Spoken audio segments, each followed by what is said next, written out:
The first thing I'd like to offer everybody in 3rd MAW would be to make sure everybody understands our perspective, that it's not a priority, it's a given that we support those forward. As an example, Major General Sturtevant, 3rd MAW forward. You know, what they need to prosecute the fight with the enemy is a given to us, and we absolutely always support them with what they need. Then beyond that, we've got a couple things. Probably the first and foremost for me would be ensuring that the Marine sailors and families of 3rd MAW understand that it's an absolute requirement that we treat each other with respect and dignity.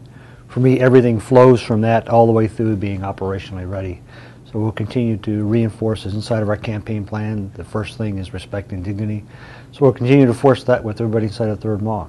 One of our top priorities, in fact, our first line of operation inside the campaign plan is managing complex transitions. For us, the first on that one is the Joint Strike Fighter, VMFA 121, and their stand-up. As of this week, they're going through their safer flight inspection. So ensuring 121 is set up for success and succeeds with the F-35B each and every day is a top priority.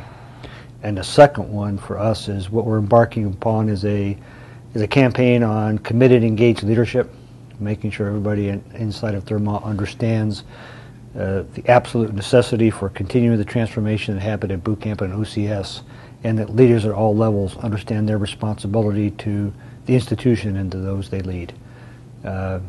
We've got a list of issues we think through every week: DUIs, alcohol-related incidents, domestic violence, sexual assault. Those numbers are dissatisfying, disturbing. Actually, they make you kind of angry when you look at them. And so we're embarking on a campaign in 3rd MAW to make sure we all understand our responsibilities at all levels.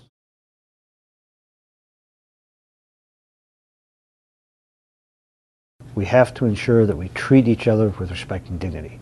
And we have to really think through, coming on the heels of the heritage brief from the Commandant and the Sergeant Major, we really have to think through what does it mean to be a Marine.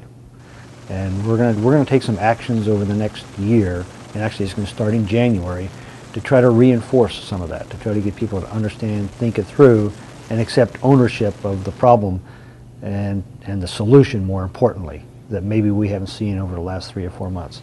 I would just tell people that we're going to do that.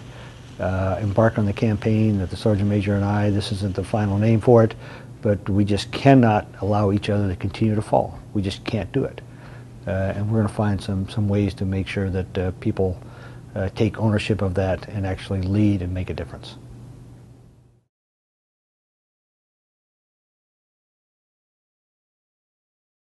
But if we treat each other with respect and dignity, then I believe if we do that to each other, there's nothing that we can't and won't accomplish.